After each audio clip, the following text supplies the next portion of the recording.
बच्चों आज हम लोग पढ़ेंगे colour coding for carbon register. बेटा लैब में हम लोग कार्बन रजिस्टर इस्तेमाल करते हैं। बच्चों ये हमारा एक कार्बन रजिस्टर है सिलेंडर के फॉर्म में। बेटा इस पे कुछ रिंग्स बने हैं। यूजुअली इसके ऊपर कितने रिंग्स बने रहते हैं? 4 रिंग्स बने रहते हैं। चारों रिंग बेटा अलग अलग या सेम कलर के भी हो सकते हैं। यानी ये रिंग बेटा कैसे रहते हैं? कलर्ड रिंग रहते हैं। इन रिंग से बेटा हमको रजिस्टर का रेजिस्टेंस और उसका टॉलरेंस पता चलता। तो कलर्ड रिंग में से जो दो पहले रिंग है जिनको हमने ए और बी बोले, ये क्या इंडिकेट करते हैं बेटा? सिग्निफिकेंट फिगर को इंडिकेट करते हैं। जो तीसरा रिंग है जिसको हमने सी से इंडिकेट करे है, वो मल्टीप्लायर को रिप्रेजेंट करता। और जो फोर्थ रिंग है डी, वो टॉलरेंस को रिप्रेजेंट करता। तो किसी भी कार्बन रजिस्टर पे बने हुए उसके कलर्ड रिंग से हम लोग उसका रेजिस्टेंस और उसके टॉलरेंस को पता कर सकते हैं। अब ये कलर कोडिंग बेटा कुछ इस तरीके से है। बेटा देखो इसको याद रखने का सबसे अच्छा तरीका है black, brown, rod of yellow get become very good with gold, silver colour. ठीक है। और कोई कोई किताब में भाई तुमको मिलेगा B B Roy Great Britain very good wife. ठीक है। तो देखो कलर कोड कैसे याद रखना है? ब्लैक ब्राउन, तो देखो भाई पहला कलर है ब्लैक, ब्राउन, रॉड, आर से बेटा क्या आएगा? रेड, ओ से ऑरेंज, फिर कलर आ गया येलो, जी से ग्रीन, बी कम के बी से ब्लू, वी से वायलेट, जी से ग्रे, डब्ल्यू से वाइट, फिर कलर आ गया गोल्ड, सिल्वर और आखिरी का कलर यानी नो कलर। ये तीन बेटा हमको दिखाते हैं टॉलरेंस। क्या दिखाते हैं? टॉलरेंस दिखाते हैं। बेटा इसका सिग्निफिकेंट फिगर है 0 ब्लैक का, और मल्टीप्लायर है 10⁻0। ब्राउन का 1 और मल्टीप्लायर है 10⁻1। रेड के लिए 2 10⁻2। ठीक है बेटा। तो देखो ये कलर है, ये सिग्निफिकेंट फिगर्स है और ये मल्टीप्लायर है। अब ये कार्बन रजिस्टर है बेटा, हमको इसका रेजिस्टेंस निकालना है। तो देखो बेटा इसका पहला जो कलर है वो कौन सा है? ब्राउन है। पहला कलर ब्राउन है, दूसरा कलर ग्रीन है, तीसरा कलर ऑरेंज है और फोर्थ कलर सिल्वर है। तो बेटा पहले दो कलर से हम लोग क्या लेते हैं? सिग्निफिकेंट फिगर लेते हैं। तो ब्राउन का सिग्निफिकेंट फिगर कितना है? 1। और ग्रीन का सिग्निफिकेंट फिगर कितना है? 15। तो पहले दो कलर से हमने क्या लिए? सिग्निफिकेंट फिगर ले लिए। अब जो तीसरा कलर है वो क्या है? ऑरेंज है। तीसरे कलर से हम लोग क्या लेते हैं? मल्टीप्लायर। तो देखो ऑरेंज का मल्टीप्लायर क्या है? 10⁻3।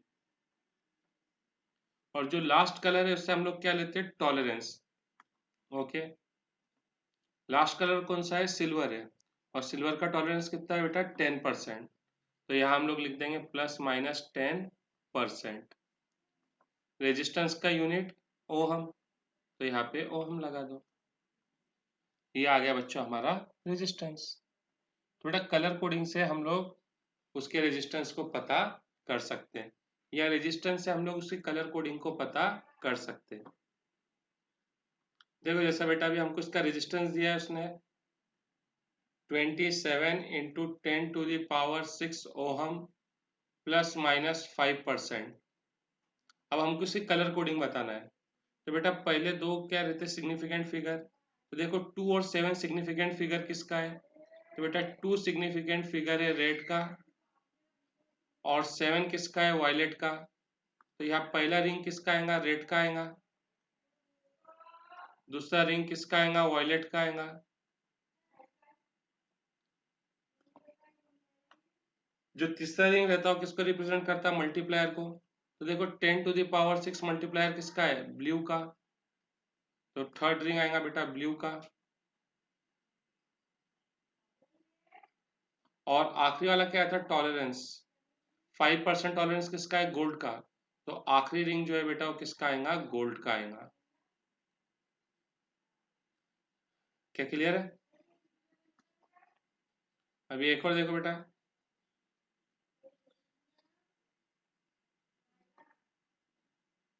पहला रिंग है रेड, दूसरा ब्लैक, तीसरा ऑरेंज और चौथा रिंग ही नहीं है। रिंग ही नहीं है तो हम लोग बोलेंगे नो कलर, नो कलर। पहले दो कलर का हमको क्या लेना है, सिग्निफिकेंट फिगर लेना है। तो रेड का सिग्निफिकेंट फिगर कितना है 2 और ब्लैक का सिग्निफिकेंट फिगर कितना है 0, तो 20।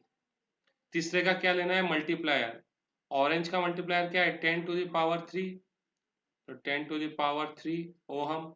और आखिरी वाले से क्या लेना है, टॉलरेंस, नो कलर। तो नो कलर का टॉलरेंस कितना है 20%, तो +-20%। ये हो गया इसका रेजिस्टेंस। तो ये है बेटा कलर कोडिंग। तुमको कलर से रेजिस्टेंस निकालना आना चाहिए या फिर रेजिस्टेंस से उसका कलर निकालते आना चाहिए। क्या क्लियर है बच्चों, नोट कर लो।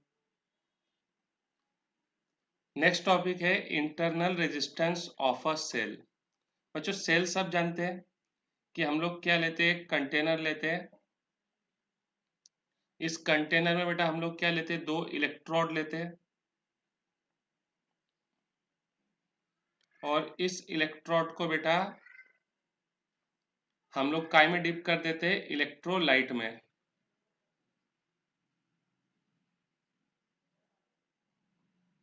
ये हमारी इलेक्ट्रोड है और ये इलेक्ट्रोलाइट है। एक रहती बेटा एनोड,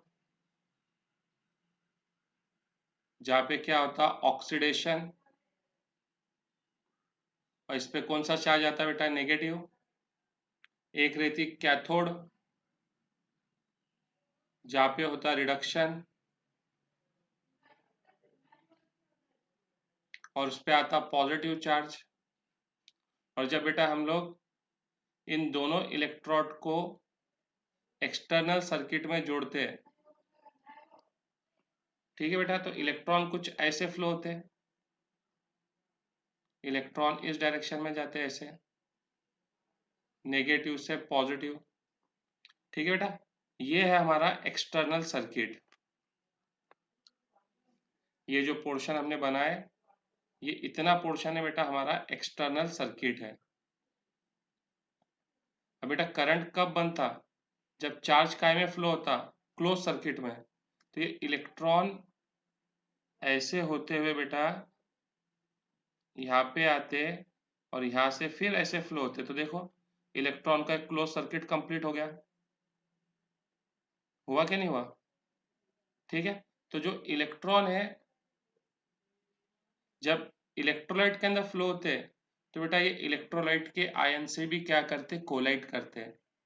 और बेटा कोलिजन ही तो रेजिस्टेंस की वजह थी, यानी यहाँ पे जो इलेक्ट्रोलाइट है ये भी क्या कर रहा, चार्ज के फ्लो को अपोज कर रहा। लेकिन अब ये जो रेजिस्टेंस है ये सेल के अंदर से आ रहा, तो ये कहलाता इंटरनल रेजिस्टेंस। तो बेटा इंटरनल रेजिस्टेंस क्या है, resistance offered by the electrolyte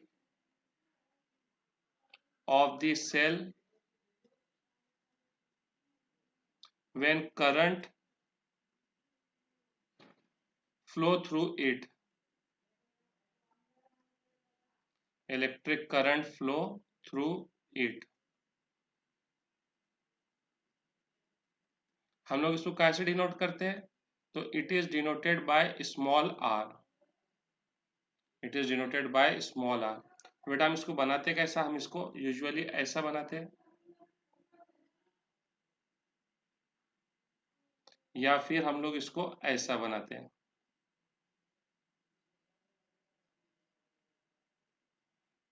ठीक है, ये कहलाता है इंटरनल रेजिस्टेंस। बेटा समझ में आया ना? करंट बनने के लिए चार्ज को कैसा फ्लो होना है बेटा? चार्ज को क्लोज पाथ में फ्लो होना है। तो इलेक्ट्रॉन ऐसा फ्लो होता है, एनोड से कैथोड की तरफ इलेक्ट्रॉन फ्लो होता है ऐसा।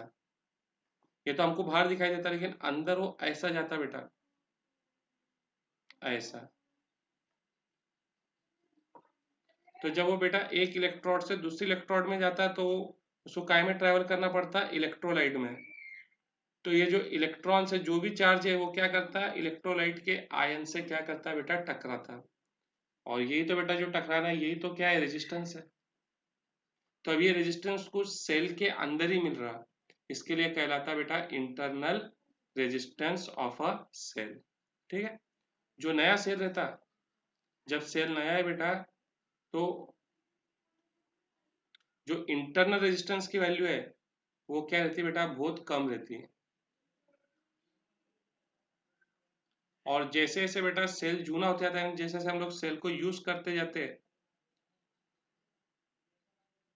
Cell is put to use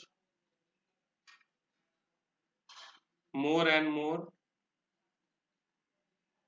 then the value of internal resistance increases।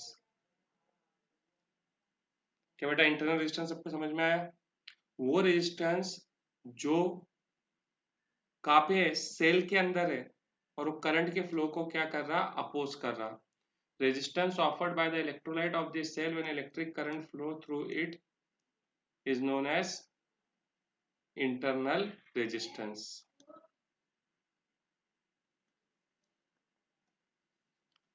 Next है बेटा ईएमएफ और टर्मिनल पोटेंशियल डिफरेंस। ईएमएफ और टर्मिनल पोटेंशियल डिफरेंस, ये क्या है बेटा? ये पोटेंशियल डिफरेंस ही है। ये क्या है? पोटेंशियल डिफरेंस है। और ये भी क्या है बेटा? पोटेंशियल डिफरेंस है।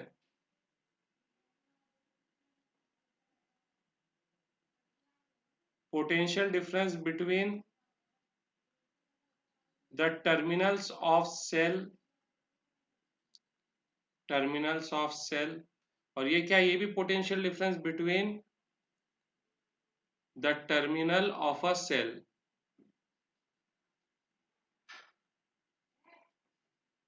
ठीक है, फिर दो अलग अलग टर्म क्यों है? दोनों potential difference between the terminal of cell है, और ये भी potential difference between the terminal of cell है। लेकिन बेटा ये कब की पोटेंशियल डिफरेंस है? Potential difference between the terminal of cell when no current is drawn from this cell. यानी बेटा जब तुम्हारा सर्किट कैसा हो? ओपन हो। जैसा ये देखो, ये एक्सटर्नल रेजिस्टेंस आर,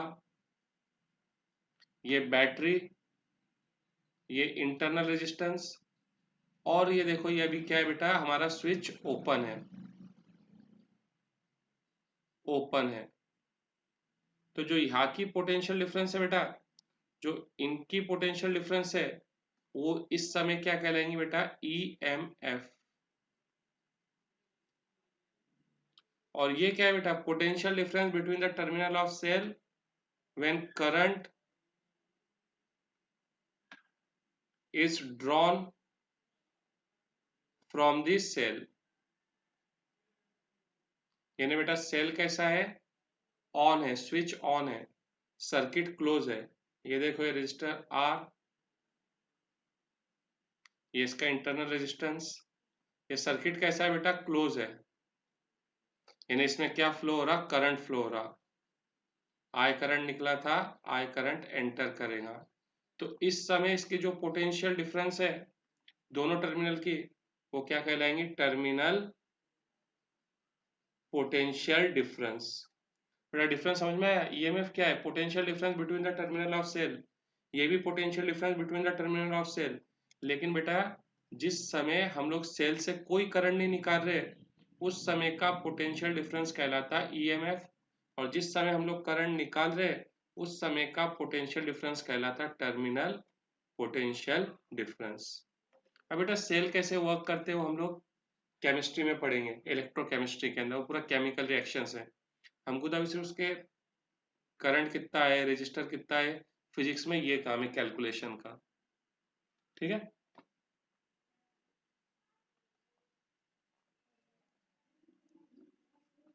देखो बेटा ये हमारा एक एक्सटर्नल रेजिस्टेंस है आर, ये एक बैटरी से कनेक्टेड है जिसका ईएमएफ है ई,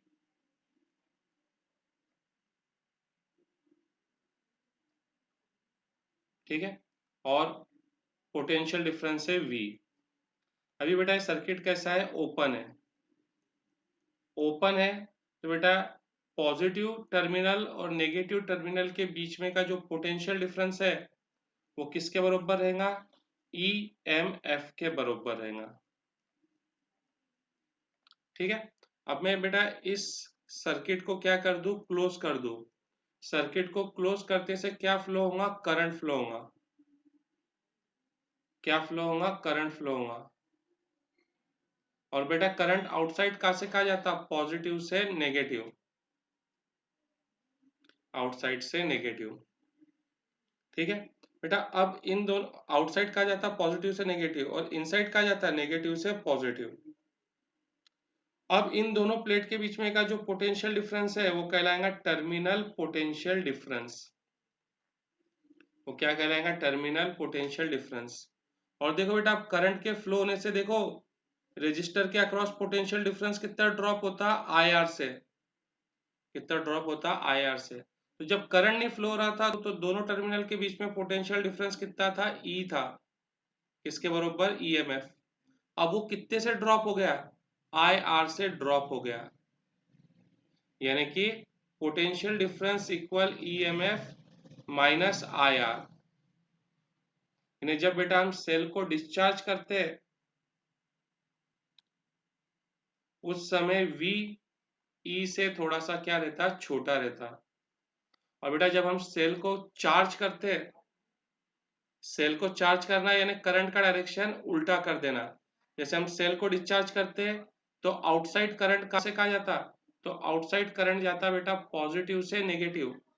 तो बेटा चार्जिंग करते समय करंट का डायरेक्शन चेंज हो जाएगा।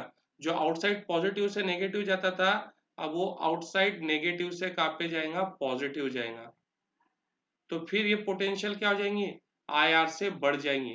तो जब हम सेल को क्या करते हैं? चार्ज करते हैं, उस समय ये इक्वेशन बन जाता है V equal E plus I R, क्योंकि चार्जिंग करते समय हम लोग करंट के डायरेक्शन को बदल देते हैं। ठीक है बच्चों, याद रखना। बेटा ये हमारा एक एक्सटर्नल रेजिस्टेंस है जो कि एक सेल से कनेक्टेड है जिसका ईएमएफ है ई,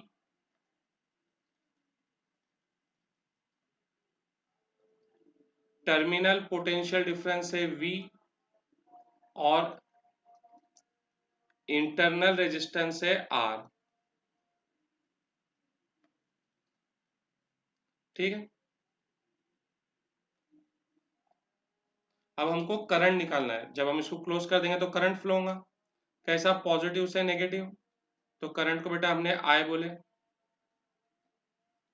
ठीक है, अब बेटा करंट क्या रहता है? तो करंट बेटा कभी भी रहता है net EMF upon net resistance. अब नेट ईएमएफ कितना है बेटा? ई है। और नेट रेजिस्टेंस, तो ये दोनों रेजिस्टेंस कायम है, सीरीज में है। तो इक्विवेलेंट कैसा आएगा? दोनों को प्लस करके, दोनों को प्लस कर लो। ठीक है, और हम इक्वेशन तो जानते हैं कि अगर सेल डिस्चार्ज होता तो V equal E minus I R. कब? जब सेल क्या होता है बेटा, डिस्चार्ज होता है। तो V इक्वल E माइनस आई, आई की वैल्यू हमने ऊपर निकाले